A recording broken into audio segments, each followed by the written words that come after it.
മഴതോരും മുംബൈയുടെ പുതിയ പ്രൊമോയിലേക്ക് എല്ലാവർക്കും സ്വാഗതം. അങ്ങനെ ബാലചന്ദ്രൻ ശരിക്കും ചോദിക്കുകയാണ് നമ്മുടെ കുഞ്ഞിരാമ മേനോൻ്റെയും അതുപോലെ തന്നെ ബ്രിജിത്ത മമ്മിയുടെയും ഒക്കെ ബന്ധം എന്തായാലും അലീനൊന്നും വിട്ടു പറയില്ല. അതിനിടയ്ക്ക് അലീനൊരു വാക്കറിയാണ്ട് പറയുന്നുണ്ട്, അത് മുത്തശ്ശൻ. അത് തന്നെ മുത്തശ്ശനാണ് അങ്ങനെ പറയുന്നത്. അല്ല, അത് മുത്തശ്ശിയുടെ ഹസ്ബൻഡ്. മനസ്സിലായി എന്ന് പറയും. അങ്ങനെ എത്ര രൂപ കൊടുത്തു എന്നൊക്കെ ചോദിക്കുന്നുണ്ട്. ഡൊണേഷൻ 80,000 രൂപ. അറുപിശുക്കനായ മുത്തശ്ശൻ എങ്ങനെ 80,000 രൂപ കൊടുത്തു? ഒരു ബന്ധവും ഇല്ലാണ്ടെന്ന് പറയുമ്പോൾ മുത്തശ്ശൻ അങ്ങനെ എല്ലായിടത്തും കൊടുക്കുന്നുണ്ടാവും, ആ കൂട്ടത്തിൽ കൊടുത്തതാവും ബ്രിജിത്ത മമ്മിക്കും എന്നാണ് പറയുന്നത്.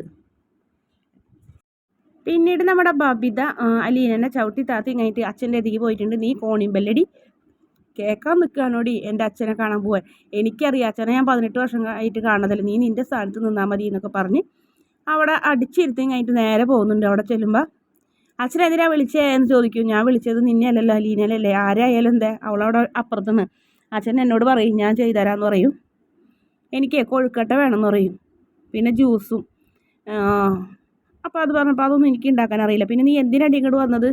കോണിമ്പല്ല് കേട്ടിട്ട് അലീന പടിവാതിൽ വരെയും വന്നിട്ടുണ്ടാവും. നീ അവളെ മാറ്റി നിർത്തി പോകുന്നതെന്നുള്ള കാര്യം ചിന്തിക്കാനുള്ള ബുദ്ധിയൊക്കെ എനിക്കുണ്ടെന്ന് പറഞ്ഞ് പൊട്ടിത്തെറിക്കുന്ന മേലിൽ ഇത് ആവർത്തിക്കരുതെന്ന് പറയും. അവൾ എന്ന് പറഞ്ഞപ്പോൾ അതുപോലെ തന്നെ അലീനനെ ഇനി ചേച്ചി എന്നല്ലാണ്ട് ഒരു വാക്ക് നീ ഉച്ചരിക്കണം, ഞാൻ കേൾക്കരുത് പറഞ്ഞേടി എന്ന് പറയുമ്പോൾ ചേച്ചിയല്ല അലീന ചേച്ചി എന്ന് പറയും. അത് കേട്ടോടുകൂടി ബബിത അങ്ങനെ കണ്ണീരൊഴുക്കി നിൽക്കുന്നതാണ് എപ്പിസോഡിൻ്റെ ഭാഗം.